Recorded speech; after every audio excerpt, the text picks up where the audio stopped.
Claro que sí.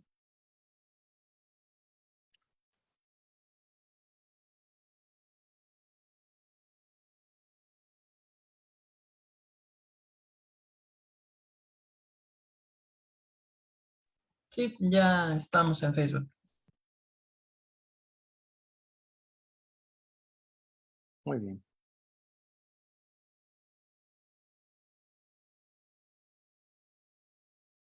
Muy buenas tardes.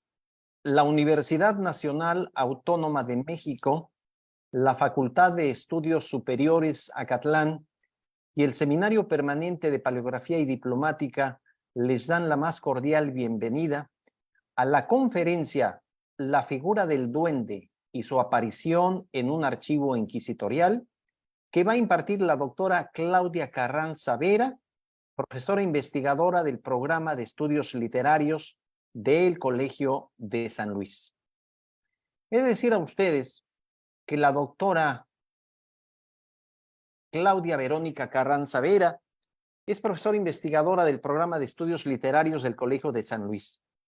Pertenece a la línea de estudios de tradición oral y literatura popular del ámbito hispánico.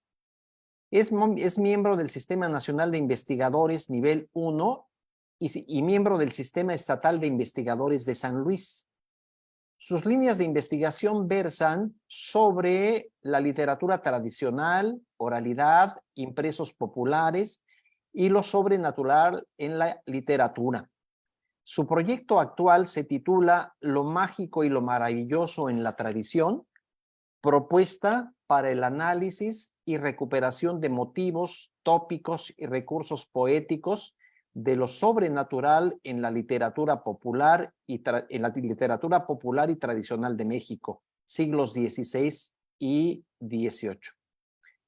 La doctora Carranza es responsable y fundadora del Seminario de Prácticas Mágicas de la Literatura Tradicional y del Grupo de Estudios de Tradición Sobrenatural.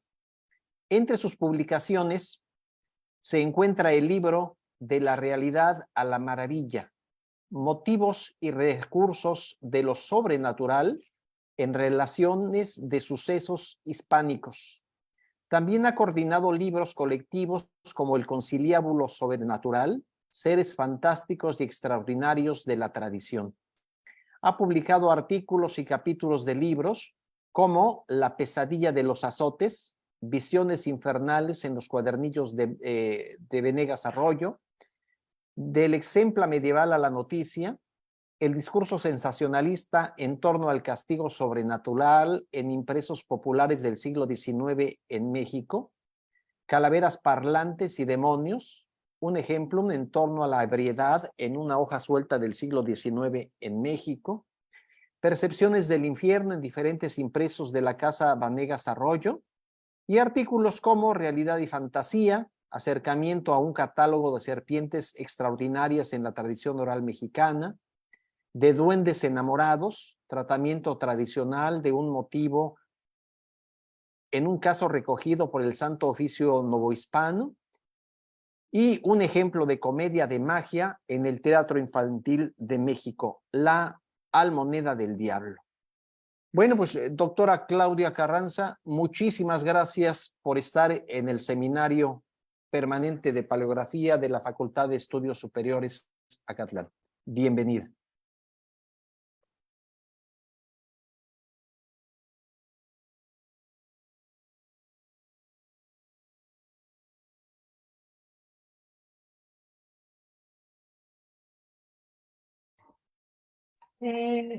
Ahora sí te escuchamos. No, pues, gracias, no, no te preocupes. Gracias por la invitación, muchísimas gracias por tu atención y por tu paciencia. Espero que se me escuche bien y voy a compartir pantalla. A ver si lo consigo porque hace rato fue muy sencillo, pero ahora ya no lo encuentro. Ah,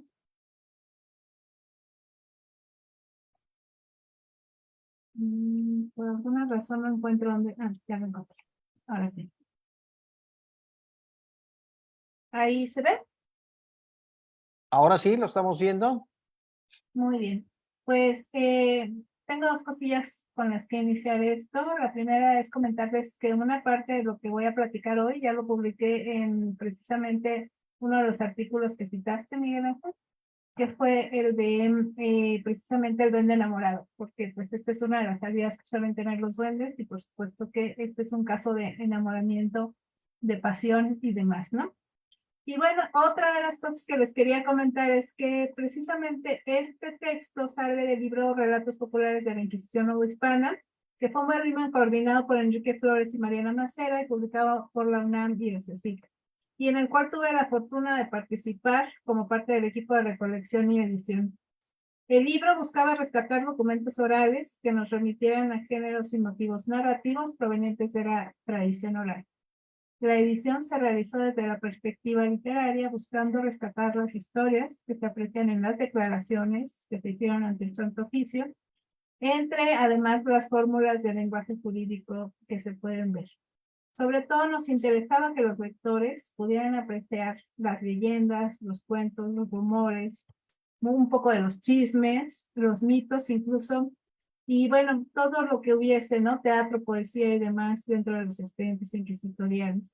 Por ello, actualizamos la puntuación y anotamos términos y lugares, apegándonos en todo momento a los criterios de edición que anotamos al inicio del libro. Y bueno, ya inicio ahora sí con lo mero mero, que son los duendes. Comento, entre los expedientes del Santo Oficio de la Nueva España, no son pocos los casos que se registran sobre duendes y apariciones en diferentes geografías de América. Uno de ellos fue recogido en el siglo XVIII y protagonizado por una mujer que se llamaba María de la Trinidad, avecindada en Guatemala, quien afirmaba que un duende la había seguido por algún tiempo. En su declaración, ahora no me quiere hacer. Ahí está. En su declaración decía que en la casa donde vivía de su señora, vio un duende en causar algunas molestias, persiguiéndola con especialidad a ella, y lo confirma con que saliendo ella de la casa, le iba por la calle tirando piedras sin sentirse perjuicio dentro. El tiempo que María estaba fuera, y que sin dar motivos se le dejó ver en hábito de mercedario 2 veces. Una por la mañana, el día 12 del mismo mes, como a las 7, y otra a la 1 del mismo día. Fueron las dos visiones instantáneas en un pasadizo que hay del patio de la casa a un corral, donde fueron también las siguientes. El caso, este caso en concreto, contiene todos los elementos que suelen caracterizar a los diminutos personajes y las historias que en torno a ellos se han reproducido a lo largo de los siglos. Lo más importante, sin embargo, es que esta denuncia nos permite conocer una historia de vida que refleja la situación desesperada en la que se veían las mujeres de ciertos grupos sociales de la época. Más adelante voy a seguir con este caso, por lo pronto hablaré un poco más sobre las características de los duendes. Sobre los duendes, pues hay mucho que decir, ¿no? Solamente, y de hecho precisamente tendré que ser muy breve sobre todo aquello que se ha escrito y sobre todo lo que se ha escrito en lengua hispánica. Bueno, encontramos sobre este tema, sobre los duendes, mucho escrito sobre su definición y sobre su naturaleza. Sobre también, por supuesto, aquellos falsos duendes, es decir, todo aquello que se produjo tanto en la literatura como en la sociedad respecto a los duendes y que también nos pueden dar una versión de la historia, ¿no? Desde esta perspectiva, desde cómo se veían los duendes. También incluso, y dentro precisamente de su papel en la sociedad, tenemos algunos ejemplos de usos políticos de los duendes, que les platicaré más adelante.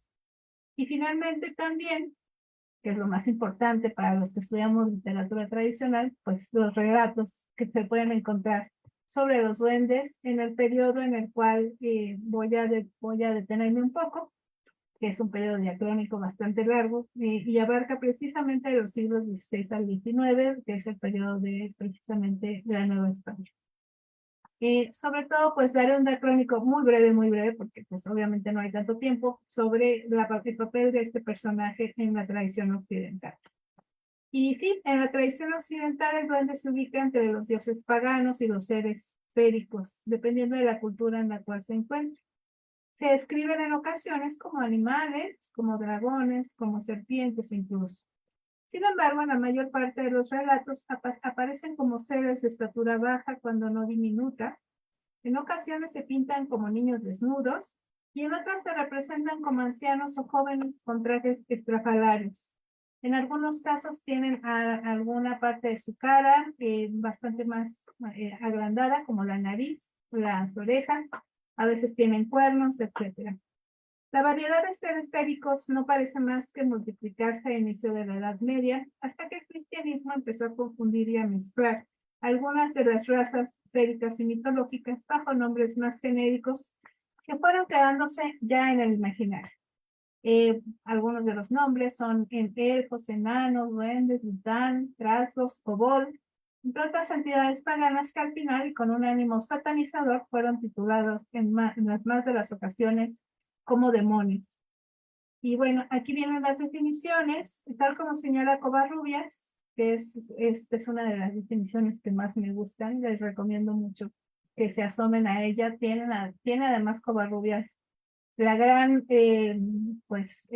digamos, el gran ánimo de recoger historias, y él platica algunas cuestiones de los duendes bastante llamativas, ¿no? Perdón, doctora. Perdón, hacemos un paréntesis porque parece ser que no se está viendo. En Facebook sí se está transmitiendo la conferencia, pero tenemos aquí el problema en Zoom. Eric, ¿estás ahí? Ayúdame, por favor. Algo tenemos que hacer. ¿Tú tienes los controles? A ver.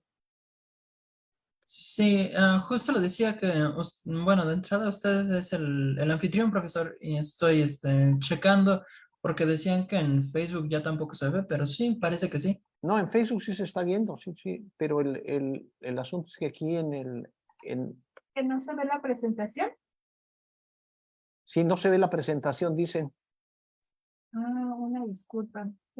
Permítanme, déjenme, la trato de volver a compartir. Es que sí le estábamos viendo aquí, yo sí la estaba viendo.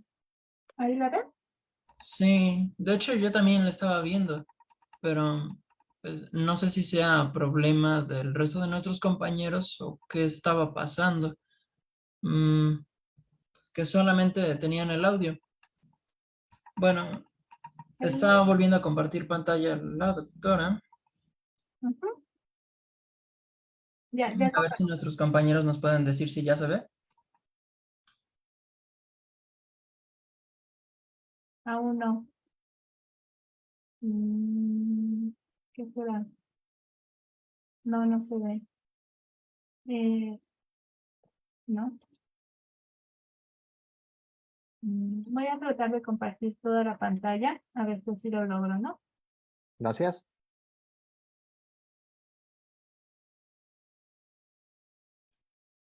Dice,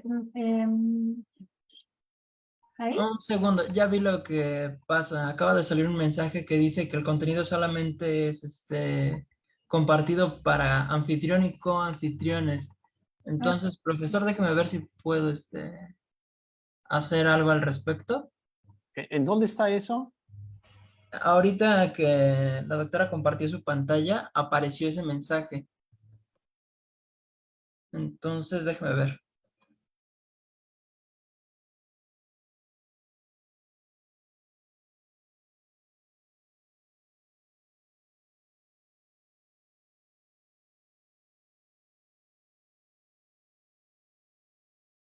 Bueno, si quieren les sigo platicando un poco, ¿no? Y ahorita que se despliegue todo el menú ya pueden ver con tranquilidad. Sí, muchísimas gracias, doctora, perdón. No, Sí, no. seguimos. Ajá. Bueno, en el Tesoro de la Lengua Española, Castellana y Española, precisamente Covarrubias destaca que los duendes son esos espíritus que cayeron con Lucifer, ¿no? Y precisamente esta definición nos da una idea de su carácter demoníaco. También dice, por supuesto, que algunos bajaron al profundo, otros que quedaron en la región del aire y otros se quedaron en la superficie de la tierra. Y bueno, estos son los que se encuentran dentro de las casas y en las montañas y que suelen espantar con apariencias, es decir, se transforman y toman cuerpos fantásticos. Por esta razón se dijeron que se llaman tragos. Esto no sé si se ve, pero lo voy a tratar de quitar porque estoy compartiendo pantalla completa. También en el diccionario de autoridades, que se publicó más adelante, en 1732, se habla precisamente de los duendes como trazos o demonios que infestan las casas ordinariamente, ¿no? Por eso se les llama así. Después también encontramos otra definición, que es la del diccionario que publica Corominas. Aquí les rescato la del breve diccionario, que dice que etimológicamente la palabra duende se asocia con el término dueño, dueño de la casa. Corominas nos dice que se trata de un espíritu travieso que aparece fugazmente, por lo común es el espíritu que habita dentro de una casa. O sea, se mantienen precisamente estas referencias, ¿no? Y finalmente también, pues está el Diccionario de la Lengua Española, ya la actualización de 2022, que dice que se trata de un espíritu fantástico con figura de viejo o de niño y que aparece en las narraciones tradicionales como habitante de las casas que causan ellas trastorno y estruendo. Estas son algunas de las definiciones que podemos encontrar desde el siglo XVI, XVII hasta el siglo XXI. Bueno, el cristianismo realmente no acabó con los duendes, como pueden ver. Estos convivieron con otros seres e intercambiaron incluso sus nombres. De hecho, también se encontraron nuevas razas en el mundo nuevo de la Nueva España. Así, actualmente en México, por ejemplo, se habla de aluches, de chamaquitos, de sombrerones, de chaneques, etcétera, etcétera. Cada uno con sus características diferenciadoras, pero que en ocasiones difícilmente se distinguen entre sí. Al respecto, por ejemplo, fíjense que está haciendo una tesis muy linda Adriana Guillén, que está trabajando precisamente sobre los duendes en la tradición oral actual. Esperemos que prontamente se titule para poderla ver.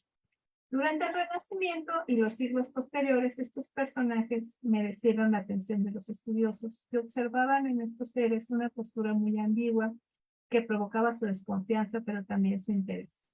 Su definición transitaba entre el paganismo y la demonología, lo que probablemente provocó que en ocasiones se les otorgara una atención curiosa, o bien que se los mirara con incredulidad y con temor.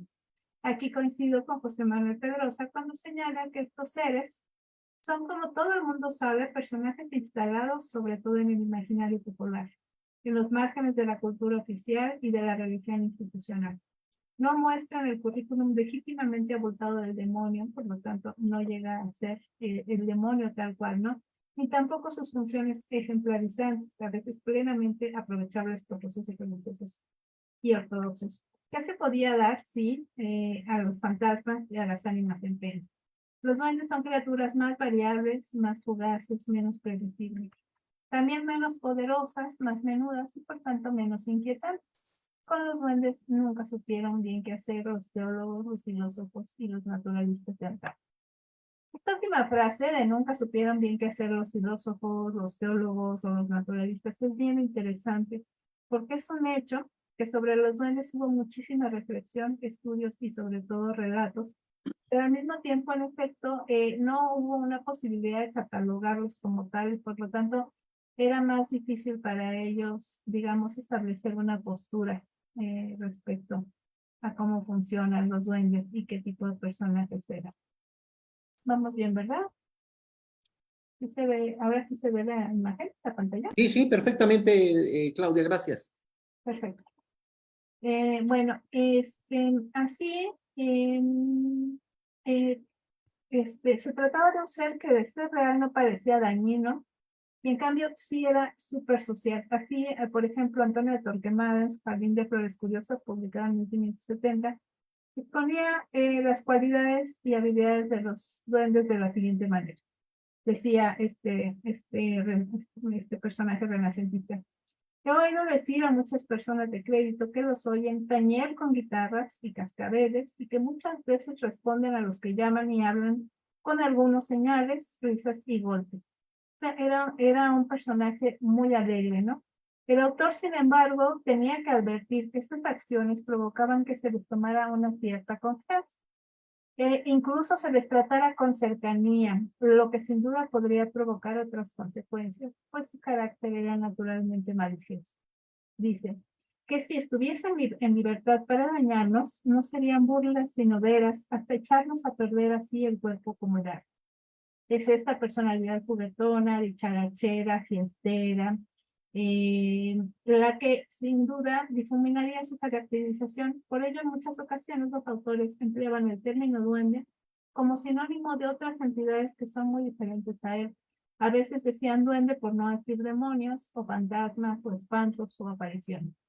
Esto es porque en gran medida en esa época se considera que los duendes se comportan de maneras muy similares a estos seres, e incluso se los ubica a ellos mismos, en efecto, como ya dije antes, como seres diabólicos. Entre los pocos que en el ámbito hispánico intentaron hablar con seriedad de los duendes se encuentra el fraile Antonio de Fuente la Peña, uno de los últimos tratadistas que seguía la línea de otros tantos autores de misceláneos renacentistas, como Torquemada, a quien acabo de citar, o Pedro Mejía con su Silva de varias lecciones. Este autor dedicó un amplísimo tratado al nacimiento de los duendes, a su clasificación y a su explicación. Su tratado, titulado El ente dilucidado, puede verse como una obra de crisis. Y aquí vuelvo a citar a José Manuel Pedrosa, porque me gusta mucho lo que comenta, ¿no? Respecto precisamente Fuente la Peña.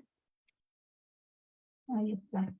Que es, digamos, este libro es en realidad uno de los últimos intentos sistemáticos que emprendieron los intelectuales que se resistían a entrar en la modernidad para apuntalar su mundo mágico y sobrenatural voluntariosamente sostenido sobre los pilares de la fe ante los avances desestabilizadores de la razón y de la ciencia que se dibujaba ya en el horizonte, es decir, ya está más cercano a la ilustración. Este libro se publicó en 1670, ya muchos autores de hecho criticaron pues algunas de las cosas que decía Fray Antonio Fuente la Peña, otros tantos realmente celebraron su libro, así es que tenemos en este momento de la historia en España, tenemos, digamos, una posición que podía ser variada, ¿no? Entre la parte mágica y la parte más científica.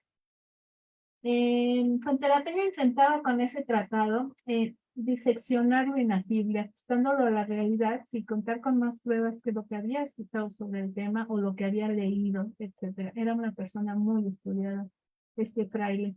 Y por ello utiliza infinidad de fuentes para soportar sus argumentos, como hicieron los estudiosos de diferentes ciencias durante el medievo. Y en este sentido, su forma de trabajo no deja de ser exhaustiva. Como muestra de ello, basta citar la sección tercera del ente dilucidado, en la que el autor introduce las premisas para fundamentar sus argumentos respecto a la existencia y las características de los duendes. Y se los pongo realmente también esta parte, a mí me gusta mucho. No sé si alcancen a ver aquí.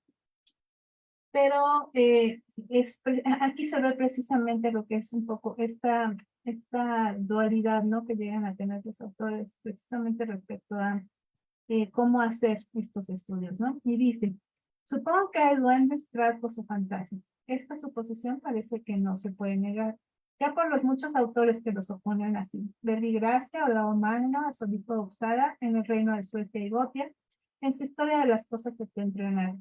El licenciado Salvador Arderines, simple médico en su fábrica universal del mundo mayor y menor. El padre Antonio Lecari, en sus visiones sacras y otros muchos. Ya por las muchas personas que ponen a ver los sentidos en diversas casas o percibido sus efectos, ya por la deposición de otras muchas que como testigos oculares se ponen a ver los vistos siendo niños. Aquí se ve precisamente esta característica que suelen tener muchas obras misceláneas renacentistas, que es citar a las autoridades, que serían, por ejemplo, la Magno, etcétera, y citar también lo que se ha visto, ¿no? O lo que se ha escuchado. Supongo que a estos duendes en Castilla les llaman trasgos, en Cataluña folletos, que quiere decir espíritus locos, y en Italia farfarelli, como lo tiene Ovisupra, dicho Salvador Ardelines, y en las partes septentrionales los llaman fantasmas, según Olao Magno, citado por otros que cita él mismo. Supongo que estos duendes de que hablamos, que decimos se sienten en las casas, nunca hacen mal a nadie. Siéntese su ruido, sin percibirse de ordinario el autor de él. Quitan y ponen platos, pegan a los bolos, tiran chinitas, Aficiónanse a los niños más que a los grandes y especialmente se hallan duendes que se aficionan a los caballos.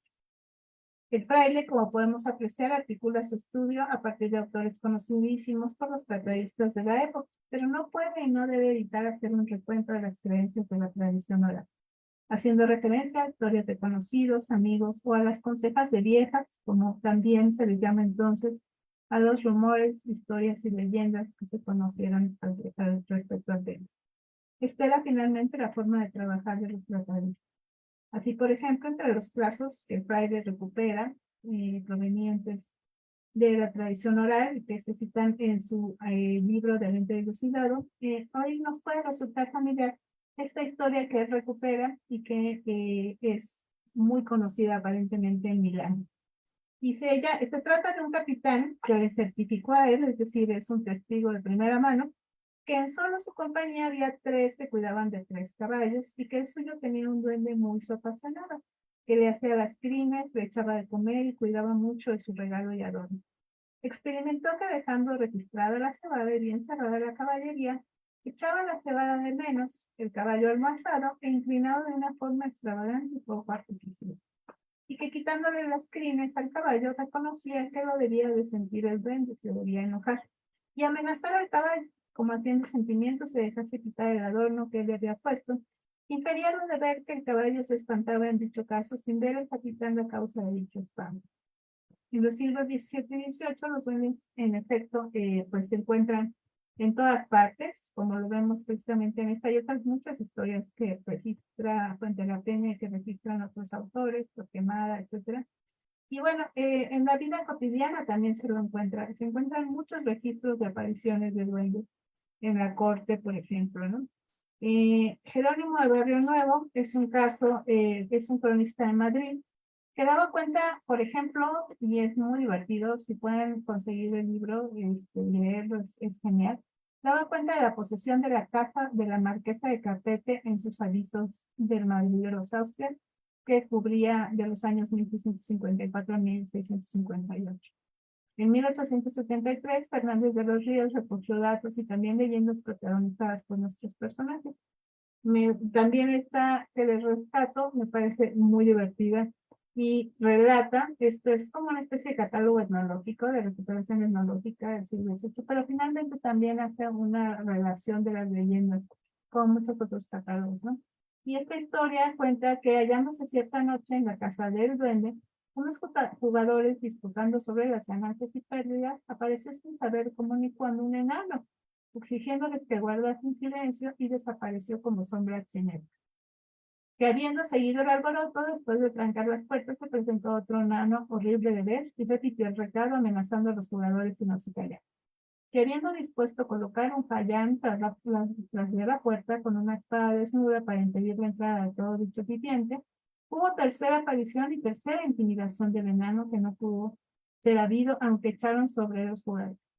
Que habiendo seguido el juego y la algaraza, con alguna indecisión por parte de los tímidos, pero con muchas balandronadas de los valientes, se presentaron no uno, sino 20 enanos con látigos, apagaron las luces y le emprendieron a vergazos. A este quiero, a este no quiero, abandonando a los jugadores las mesas y el dinero y no han vuelto más por la casa. Y bueno, pues a los duendes les convendría o a los dueños de la casa que se quedara todo el dinero. Esta es una prueba del dominio que tiene el duende precisamente sobre sus espacios.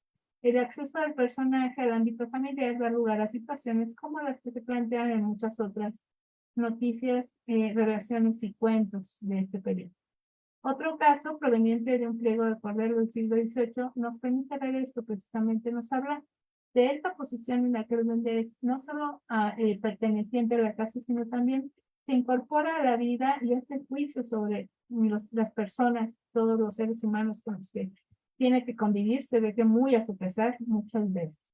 Y bueno, este es solamente el título de un pliego de cordel, de estos que vendían los ciegos por la calle, y que practica, ay, no lo tengo por aquí, sí lo tengo por aquí. Aquí está. Un gracioso cuento de lo que sucedió en Madrid a un caballero que se fue a la ciudad de Valladolid con el corte. Desde mucha curiosidad trata de cómo en una casa principal de la dicha villa andaba un duende que maltrataba a todos los criados, porque se iban a Valladolid. y de cómo se apareció el caballero en hábito de fraile y de muchos otros coloquios que entre ellos dos pasaron. Este tipo de conversaciones, pues obviamente nos dan mucho más, ¿no? Nos hablan precisamente de una crítica social. La figura del duende como habitante silencioso de las casas sirvió para hacer crítica política y social, en efecto, ¿no? Un caso muy interesante precisamente en España en el siglo XVIII es el de el duende crítico de Palacio. Se recolectaron un montón de, bueno, más bien, se copiaban manuscritos en los cuales el duende pues criticaba todo lo que ocurría en la corte, ¿no? Y estos manuscritos se fueron como juntando y después se fueron juntando en un volumen, ¿no? Por ejemplo, esta portada de la derecha dice que ahí se comentan todo lo que ha ocurrido, los presentes negocios, se critican, además se criticaban en verso, y bueno, también se habla de los futuros de la monarquía, ¿no? Fue en 1735, 1736. Y luego, pues, a la izquierda pueden ver que en efecto hubo varios manuscritos en los cuales se juntaban todos estos pequeñas críticas, ¿no? Imagínense a alguien que anda por ahí criticando a los reyes, criticando a toda su corte, etcétera, ¿no? Y bueno, por ejemplo, aquí tenemos la introducción de un manuscrito que circuló el jueves 8 de diciembre de 1735, ¿no? Y dice, yo soy en la corte un crítico duende que todos me miran y nadie me entiende. Cuando meto ruido en el gabinete, asusto a Patiño y enfado a los reyes. Como no me miran, aunque me ven siempre, ni saben quién soy ni saberlo puedo. Pues más adelante fue descubierto que era un fraile carmelita, y bueno, pues además fue a dar atención al pobre hombre, ¿no? Pero realmente se ve que era un personaje muy interesante y picaresco. Estos documentos se pueden encontrar en la Biblioteca Digital Hispánicas, por si ustedes quieren conocerlos, ¿no? En los siguientes siglos, de hecho, encontraremos algunos periódicos que tienen el título del dueño, ¿no? Y se refieren precisamente a que era una posición tan cómoda que también permitía hacer crítica, ¿no? En este caso era una crítica política. Y eso también nos puede llevar precisamente a conocer algo más de la historia de este periodo, ¿no? Pero el verdadero espacio de acción de los duendes fue en la literatura y en la tradición oral. Y bien lo comprendió el fraile ilustrado en el siglo XVIII, ya hablaba sobre el tema, ¿no? Fue Jerónimo Ateijo en su discurso 4 del cuarto del tomo tercero de su Teatro Crítico Universal. Dedica buena parte de sus argumentos a la explicación que hay detrás de todas las historias del duendes. La manera en la que se generan a partir del equívoco que provocan algunos ruidos de la noche o las visiones falsas o provocadas que acaban dando entrada aún en su época a historias muy convenientes para algunos con salida sobrenatural, las cuales, decía con cierta amargura el ilustrado fraile, podían deberse a la cobardía que se forja en las noches oscuras y que también daban la mayor parte de las ocasiones para paso a la picaresca de otros. De ahí que Feijóo exclamara con desaprobación evidente: ¿cuántos hurtos, cuántos estupros, cuántos adulterios se han cometido cubriéndose o los agresores o los medianeros con una capa de luz? Muchas, entre comillas, apariciones de la época al parecer tenían su origen en diferentes situaciones picarescas, que iban desde dar posibilidad a los amantes de encontrarse bajo el disfraz de duende, muchos de ellos. A veces los ladrones ingresaban a las casas vestidos de fantasmas y en ese momento pues se decía que había sido el duende. Y aquellos que pretendían comprar un inmueble mucho más barato hacían creer a la población que en ella habitaba algún espanto o duende. Ese es el caso, por ejemplo, de el duende que habita en la casa tal o en el palacio tal. Y bueno, pudo haber sido el caso del duende de la marquesa de Topete que les comentaba hace rato. Este tipo de situaciones precisamente son las que darían lugar a una de las obras más conocidas de Calderón de la Barca del siglo XVII, que es La Dama Duende. Y aquí lo que se encubre detrás del duende o la figura del duende es el amor de la protagonista por el caballero, ¿no? No me acuerdo ahorita el nombre, pero sí, es precisamente eso, ¿no? Ella se esconde fingiendo que es un duende para poder, pues digamos, ganarse su atención. De ahí que Feijóo califique de ridícula la opinión vulgar. De existir estos seres, aceptado y registrado con cautela, solo podrían ser espíritus familiares o demonios. Pero curiosamente el fraile al final de todo lo dicho también se deja llevar por el placer de contar una historia sobre el tema. Y bueno, esta historia es además bastante impresionante. Déjenme ver si la dejé arriba. No sé por qué. Mm, mm. Pues es precisamente esta la opinión que tiene Belgrano, ¿no? Realmente dicen que se experimentaban un tiempo que viene un duende, pero que en realidad, curiosamente, cuando sale la criada de la casa, también sale el duende. O sea, él dice, esto es definitivamente puro engaño, puro picaresco y demás, ¿no? Pero bueno, la historia que él platica, que es bastante tremenda, circuló por ahí en la época de él y que sin duda también tiene una tradición mucho más amplia, que es la que platica nuestro famoso abad Juan Tritonio de la Crónica del Monasterio Insurgente, es la que cuenta Fico. Cuenta que hubo en el obispado de Hildesheim de Sajonia un duende celebérrimo llamado Lequín. Era conocido de toda la comarca porque frecuentemente se aparecía ya a unos y a otros en traje de paisanos. Otras veces hablaba y conversaba sin que le viesen, mas su residencia principal era en la cocina del obispo de aquella diócesis, donde hacía con muy buena gracia todos los servicios que le encargaban y se mostraba siempre muy oficioso con los que le trataban con agrado, pero vengativo y cruel e implacable con los que le ofendían. Sucedió que un día un muchacho de los que servían en la cocina le dijo muchas injurias. Dejó Eudequín del agravio al jefe de la cocina para que le diese satisfacción. Viendo que no se hacía caso de su queja, mató al muchacho que le había injuriado y dividiendo su cuerpo en trozos, los asó al fuego y esparció por la cocina. Ni aún se satisfizo con esta crueldad Susana. Cuando había servido antes a los oficiales de la cocina, tanto los molestaba después, y no solo a estos, pero a otros muchos del palacio episcopal y de la ciudad, de modo que parecía que aquella ofensa le había mudado enteramente la índole. Como se ve, el duende es un espíritu constante hasta la necedad. En efecto, aquí en este relato se ve además precisamente todo lo que se decía antes, ¿no? Respecto a este carácter que puede ser muy simpático, muy servicial, muy agradable, pero por otro lado también puede convertirse en una verdadera pesadilla para quienes tienen un duende en casa. No es extraño, por tanto, tampoco que este ser extraordinario haya migrado en los baúles y los imaginarios de quienes se embarcaron a la Nueva España. Aquí me falló, pero tendría que decir duendes novohispanos. Lo cierto es que la ambigüedad de estos seres de alguna manera permitió su supervivencia y la simpatía hasta cierto punto de los religiosos y la población en general. Ya fuera porque, y permítame aquí generar una ilusión, alguna variedad de estos seres ya fueran habitantes de la tierra americana, ya fuera porque estos migraron en la mente de los conquistadores y viajeros al Nuevo Mundo. Lo cierto es que su aparición también es recurrente en América y en particular en la Nueva España. Así, por ejemplo, Pedro Sánchez de Aguilar, en su informe contra los idólatras de Yucatán, contaba, además de otros asuntos sobre hechicerías indígenas, etcétera, algún prodigio también de la mentalidad maravillosa cristiana, un caso de un duende. Dice, tampoco vendrá fuera de propósito traer a la memoria cuán perseguida y alborotada y escandalizada estuvo la villa de Valladolid con un demonio parlero o duende que hablaba. Nuestro personaje aparece en otros tratados y relaciones de la época. Definitivamente también circularían cuentos, por ejemplo, como el de la mudanza de la familia que tratando de huir del duende que vive en su casa, se muda con todas sus pertenencias, pero se olvida de la escoba.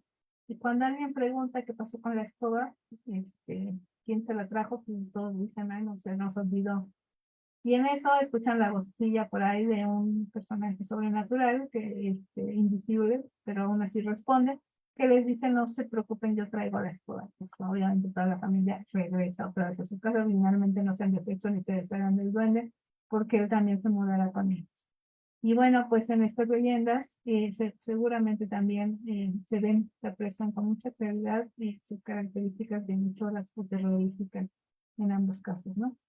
No es raro, por tanto, encontrarlo en declaraciones hechas ante el Santo Oficio de México. Algunos ejemplos de interés son citados por Javier Ayala en su libro del Diablo en la Nueva España, donde el investigador rescata algunos sucesos sobre el tema, ¿no? Uno ocurrió en 1685 en Verapaz, y bueno, se trata de un duende que tiraba piedras de noche y de día a las casas de Felipe Carlos. Se culpaba del suceso a un tal Melchor Larios, que tenía mala amistad con una mujer. Sin embargo, señala el investigador que el verdadero problema era que, pese a lo fantástico que pueda sonar, según la familia de la implicada, cada tercer día, y sin importar qué tan custodiada estuviera la muchacha, una fuerza invisible la sacaba de su casa a través de un agujero pequeñito que había en el techo de la cocina, y luego la encontraban atada al tronco de un árbol. Estaba citando a Ayala. El investigador también recupera un expediente de 1618 en el que se encuentra una carta dirigida a un tal Juan Gutiérrez del Santo Oficio de México, que se envía al Santo Oficio.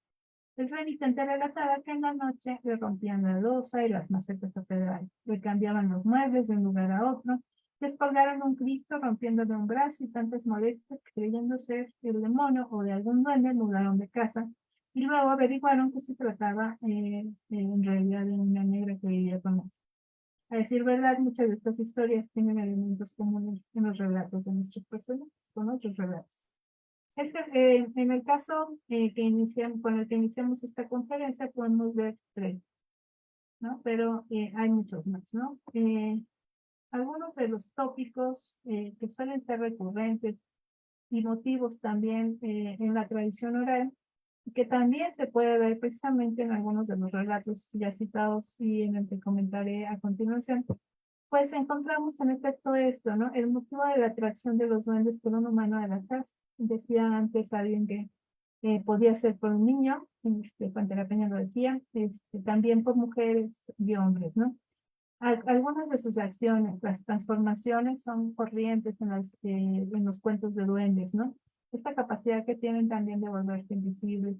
Esta acción, que es más bien como una especie de travesura, que es la de tirar piedritas, tirar chinitas, también suele ser constante en los relatos de duendes. El hecho de perder o romper cosas de la casa es también un motivo recurrente. Y bueno, su apariencia, ¿no? Los tópicos característicos que de alguna manera describen al duende, algunas de las comenté antes, pero es notable cómo en la tradición hispánica la apariencia del duende suele ser con un hábito de monje, ¿no? Y eso es lo que suele caracterizar al personaje. Suele estar vestido así y ser precisamente bajito en estatura, ¿no? Esa es la caracterización que tiene en otras tantas historias. Y bueno, esta parte de la pasión y de la afición, del amor sincero, además, que este personaje cobra por ciertas personas, se puede ver en un interesante relato que hace un muchacho en la Inquisición ante la Inquisición en 1676. Era un muchacho de 26 o de 28 años. Y bueno, esto lo relata Javier Ayala. Perdón, estoy algo atrasado, ¿no? Y nos habla Javier Ayala precisamente de la persecución que sufría este muchacho por parte de un duende, que durante un tiempo la relación entre ellos había sido tan extremadamente cordial, que muchas veces el duende se le acostaba en los brazos, dormía con él, y de hecho hasta habían tenido comercio carnal en el monte, obteniendo con él el mismo deleite que se tenía con una mujer.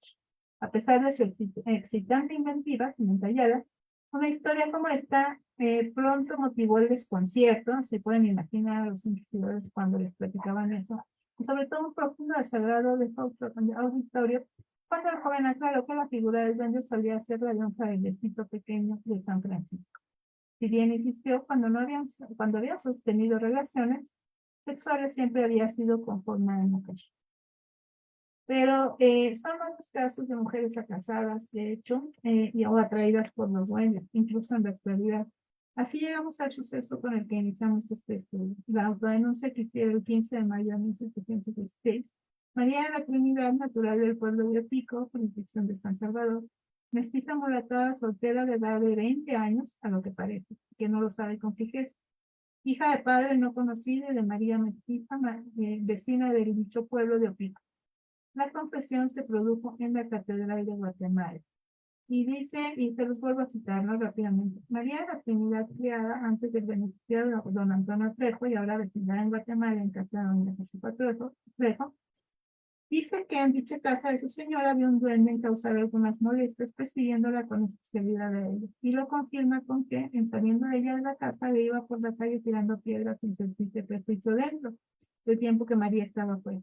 Y que sin dar motivo se le dejó ver en hábito de mercedario 2 veces, una por la mañana del día 12 del mismo mes, no a las 7 y otra a la 1 del mismo día.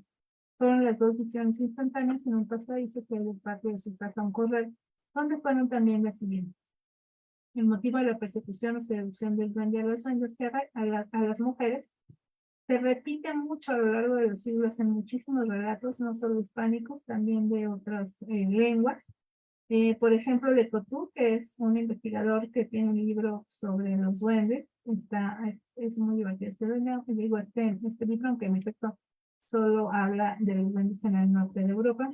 Menciona que la raíz Bar o Barti implica también noche, perjuicio, ¿no? Y en este sentido cita las historias de Albán y Laurín, que son factores engañadores, cuando no violadores de las doncellas en las obras Oriente y Laurín.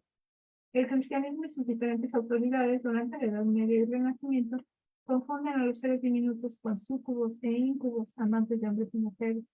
Y en este sentido, pues, confirmaría un poco la historia que cuenta Javier Ayala, ¿no? Respecto al muchacho que tiene encuentros con el duende. Respecto al vestido de duende, María de la Trinidad aseguró en su autodenuncia que acudió a su invocación, pues en este traje, ¿no? En el traje mercedario, pero también con un traje de negro horroroso y echando llamas. El duende en ese momento tomó un cariz demoníaco, pues hasta entonces el personaje se le había aparecido en efecto con hábito de mercedario. Traje que no era del todo inocente para la época. Sabemos que los duendes suelen ser descritos con hábitos de capuchinos o franciscanos incluso. Es así como se los describe en otros textos. Cosme, por ejemplo, en La Dama Duende, dice que había visto un fraile tamañito y tenía puesto un cucurucho tamaño, y que por estas señas era un duende capuchino. Los mercenarios tenían, a decir de Mariano Matera, fama de gastos, así que por ahí va la parte de que no era tan inocente. Otro tópico que también aparece asociado con el amor es el hecho de tirar piedras y que tampoco es del todo inocente. Recordemos que esta costumbre aparece registrada en la caracterización que hace Fuentes de la Peña también del personaje, que recuerda que al duende le gusta tirar chinas o piedritas a las personas, porque es equivalente a tirar piedrecillas. Es un poco esta acción para llamar la atención. Respecto a este tema, me gustaría recordar un estudio precisamente de Manuel Pedrosa, que señala que este tipo de acciones, tirar frutos, flores o piedras, solamente era una forma de cortejo. No me extrañaría que este fuera en realidad el motivo que tuviera el duendecillo en la historia contada por María de la Trinidad. La aparición del siglo XVIII parecía tener un carácter lúdico. Se trata de un duende que le tira piedras a la muchacha sin que esto sintiese realmente nada, hasta el momento en que la denunciante asegura haberlo invocado con ánimos de hacer un pacto. Entonces se produce el siguiente diálogo. Ella le dice, sácame de aquí que no puedo más y te daré gas. Respondió él, ten paciencia y te daré gusto. No hubo más razones entonces. El viernes, desde las 5 de la tarde hasta las 8 de la noche, en el mismo lugar se hizo con la misma figura en contradice. Díjole la primera vez María, de 4, que en el término de las 3 horas llovido, o sea, verdaderamente estaba desesperada la muchacha. ¿Cuándo me llevas? Respondió el demonio, o sea, se puso sus moños un poco, ¿no? Yo te avisaré. La segunda vez le instó, ¿a qué guardas para llevarme? Y satisfizo el demonio antes de mucho.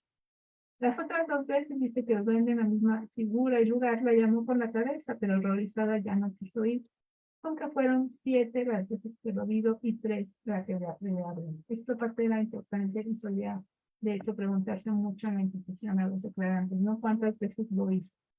En este fragmento podemos ver que lo que hasta entonces había sido una historia simplemente de duende se transforma de pronto en un relato de pactos demoníacos.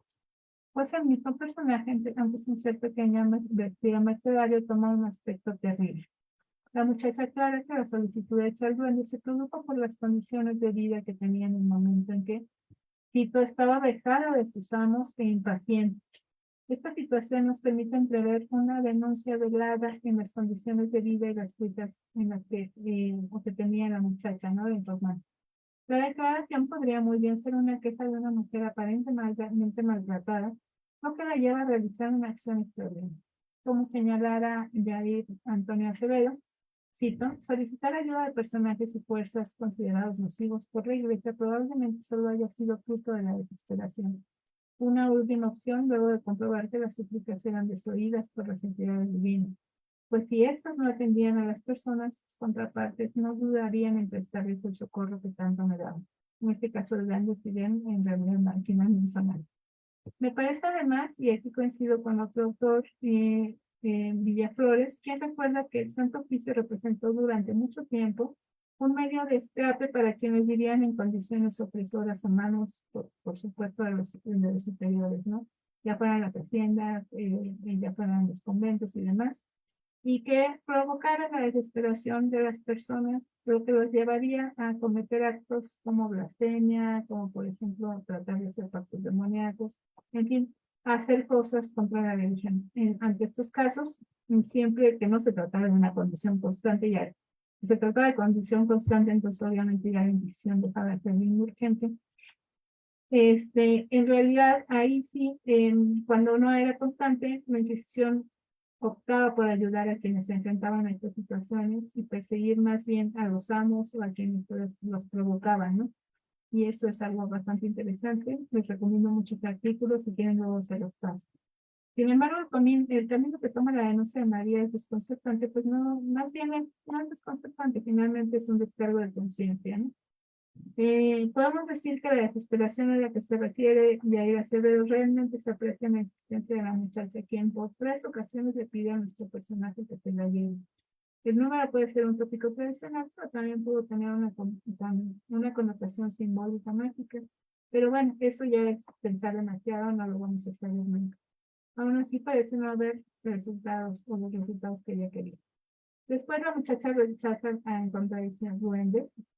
Aunque no entra en detalles sobre las razones por las cuales cambió de opinión, pienso que porque ya se veía horroroso, como ella misma dice, ¿no? Nos da un dato que nos permite leer entre líneas. Sus malas condiciones ya habían cambiado cuando salió de la casa en la cual ella vivía y por lo tanto las vejaciones y el duende debieron quedar atrás. Bueno, finalmente, y ya con esto voy cerrando, el relato en efecto de un duende, como otros muchos relatos de la época, nos deben permitir atisbar otras condiciones, ¿no? Otras circunstancias, respecto a la calidad de vida, respecto a la situación en la que vivían, quienes se encontraban con lo sobrenatural y también lo que tratan de decir cuando hacen su denuncia ante la Inquisición, ¿no?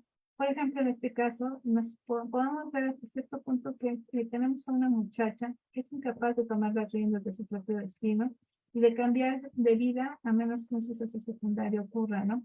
En este caso, por ejemplo, ella dice que movió Dios a su mamá a que la llevase a San Juan de Dios, donde vino a confesarse. Y a pocos días acabaron del todo las molestias de Orión. Seguramente también finalizaron las condiciones en las cuales vivía, ¿no? El expediente ya no lo menciona, pero pues esto se puede ver en breve. Y bueno, quisiera concluir resaltando la vitalidad y la importancia de este como de otros personajes sobrenaturales. Y bueno, también, por supuesto, la capacidad que tiene una creencia que migró de España a América y que, por supuesto, también mantiene eso, ¿no? La vitalidad. Se recobran muchos de los motivos, muchas de las imágenes recurrentes del imaginario en diferentes fotografías y tiempos.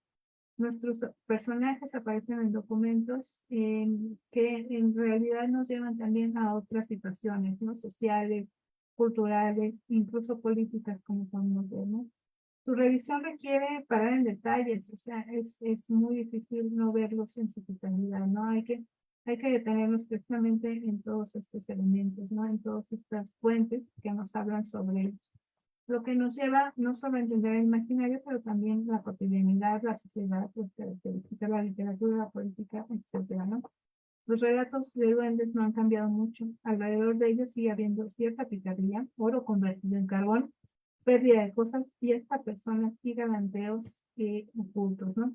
en el fondo, mucha suspicacia, pero también gusto por su existencia. Y con eso concluyo. Muchísimas gracias.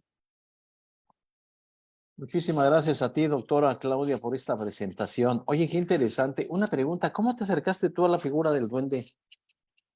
Pues, bueno, en principio, cuando hice la tesis de doctorado, que era precisamente sobre estas noticias de los pliegos de cordel, y que trataba de buscar en efecto todas las leyendas que se publicaban como historias verdaderas. Por supuesto que sí salieron muchísimos duendes, ¿no? En estas noticias de historias verdaderas, solo que yo me centré en las noticias publicadas en verso, y pues de esas hay un poco menos, ¿no? Y además en el siglo XVII, ya en el siglo XVIII hay más de estos personajes sobrenaturales, pero por ahí me vine, ¿no? Por la parte de las leyendas transformadas en noticias. Oye, Claudia, ¿y a qué atribuyes tú al que no se haya pues estudiado la presencia de los duendes en la Nueva España? Porque, insisto, generalmente, tradicionalmente se piensa que son entes ajenos a estos territorios, pero por lo que vemos, ¿no? En la Nueva España, eh, solamente lo he estudiado hasta donde yo sé, como muy a detalle, de Javier Ayala precisamente, que le dedicó un capítulo de su libro, pero ahora mismo está haciendo un libro sobre dónde, según entiendo, y bueno, además conocemos a un tesista por ahí que está haciendo su tesis de licenciatura sobre dónde. Creo que en realidad, De la FES Acatlán también. sí, sí, sí, muy buena tesis. Y bueno, yo creo que en realidad lo que pasa es un poco que se considera un poco serio hasta cierto punto, ¿no? No se acaba de entender como la importancia precisamente del personaje, y la gente suele irse por otros lados, o sea, suele optar menos por hablar de los imaginarios, a pesar de que en efecto en ellos podemos ver muchas, o podemos entender muchas de las formas en las que pues participan estos personajes, ¿no? Entonces, yo no lo entiendo, no entiendo por qué no se estudió mucho más. Ni siquiera tanto en España, o sea, en España las referencias, muchas de ellas son teológicas, ¿no? Provienen de sacerdotes y demás, porque su visión es precisamente tratar de entender la parte metafísica. Pero no hay tantos estudios como, por ejemplo, si hay del diablo y demás, sobre el duende. Los estudios que llegan a detenerse en el duende, en realidad hablan del diablo, ¿no? Y hablan precisamente esta sinonimia entre diablo y duende. Entonces, pienso que por ahí va la cosa. Creo que es porque como que en efecto se les hace muy inasible y les da un poco no sé, como que no pueden, no sienten que deban de tener tanta atención, ¿no? Pienso que eso pudo haber ocurrido. Lo bueno es que ya ha cambiado, ¿no? Esta situación. Sí, claro. Oye, yo veo que ahí en tu estudio tienes tus duendes atrás, ¿no? Ahí se ve un duende verde con cuernos. Sí. Tengo diablos, sí, ¿no? Y mira, tengo por acá un diablo de Ocumicho que está rodeado de llamas y trae a sus pecadores colgando por acá, ¿no? Sí, soy una coleccionista de lo sobrenatural también en la artesanía mexicana. Muy bien, pues fascinante, Claudia. Muchísimas gracias. Yo les pido a los colegas que nos ven a través de Facebook Live que si tienen alguna inquietud, algún comentario, alguna pregunta, lo pongan en este momento. Y Eri, auxíliame, ¿tenemos algún comentario, alguna pregunta en Zoom? Déjeme ver, profesor. Ana Quetzali nos dice, qué tema tan interesante, muchas gracias por compartirlo. Francisco Béjar también nos dice, muy interesante, muchas gracias, doctora Claudia. Verónica Castro también nos dice, muchas gracias. Me parece que nada más. Sí, no hay ninguna duda aquí en Zoom. No hay ninguna duda. Y en este Facebook Live parece que no hay comentarios. No, Dice parece que no. Sony Yokai, excelente ponencia, felicidades y saludos desde Toluca. Y bueno, pues ahí están nuestros colegas. Muy bien. Pues magnífico, doctora. Muchísimas gracias por tu presentación. Ha sido muy interesante y creo que es un buen incentivo para los colegas que nos están viendo. Hay que acercarse también a lo sobrenatural en la historia. Sí. Muy bien, Rebeca Mireles dice felicidades a la doctora y un saludo desde Colman. Sí, dime, doctora, perdón. ¿me querías decir algo o no? No, claro que en efecto lo sobrenatural nos puede dar sorpresas y finalmente nos conforma. O sea, no hay ni siquiera, la lengua incluso tiene lo sobrenatural ya muy puesto, ¿no? Siempre decimos demonios, diablos. mm, Hablamos de los diablitos que andan en la calle, etcétera, ¿no? Efectivamente, todos los días tratamos con lo sobrenatural Ujú. y no hay conciencia de ello. Bueno, saludos desde Teoloyucan, dice Cecilia Palestina, y pues nada más. Bueno, Claudia, pues muchísimas gracias por tu presentación y ahora yo quiero mostrarte esto que en breve te voy a hacer llegar. Es la constancia oficial de tu presentación y esto dice la Facultad de Estudios Superiores Acatlán, sección académica de Historia, otorga la presente constancia a la doctora Claudia Carranza Vera por haber impartido la videoconferencia La figura del duende y su aparición en un archivo inquisitorial el 6 de octubre del presente en el marco del Seminario Permanente de Paleografía y Diplomática. Por mi raza hablará el espíritu, Santa Cruz, Acatlán, Estado de México, octubre de 2023. Bueno, Muchísimas Claudia, pues muchísimas gracias. Yo te hago llegar en breve este documento y por supuesto que las puertas del seminario están abiertas para ti cuando quieras presentar. Ya me volví seguidora. Sí, pues bienvenida, gracias. Dice Connie Ocadis, genial ponencia. McKay Mi dice, excelente ponencia, gracias. Y bueno, pues son felicitaciones y agradecimientos. Muy bien, pues entonces a los colegas que nos ven a través de Zoom, les agradecemos su asistencia a esta conferencia de la doctora Claudia Carranza. Y yo les recuerdo que próximamente, un segundo por favor, dentro de 15 días, el viernes 20 de octubre, vamos a tener una videoconferencia desde Barcelona. Será muy interesante. Es del tema de heráldica y genealogía. El ponente es el doctor Santiago de Louvet-Massach, que es doctor en Antropología Social y Cultural por la Universidad de Barcelona. Y nos va a hablar de la nobleza y heráldica de la familia Louvet y sus falsificaciones. Bueno, pues muchísimas gracias por su asistencia, colegas de Facebook Live. Como siempre, la Universidad Nacional Autónoma de México y la Facultad de Estudios Superiores Acatlán les damos las gracias. Que tengan un buen día y hasta la próxima. Y entonces...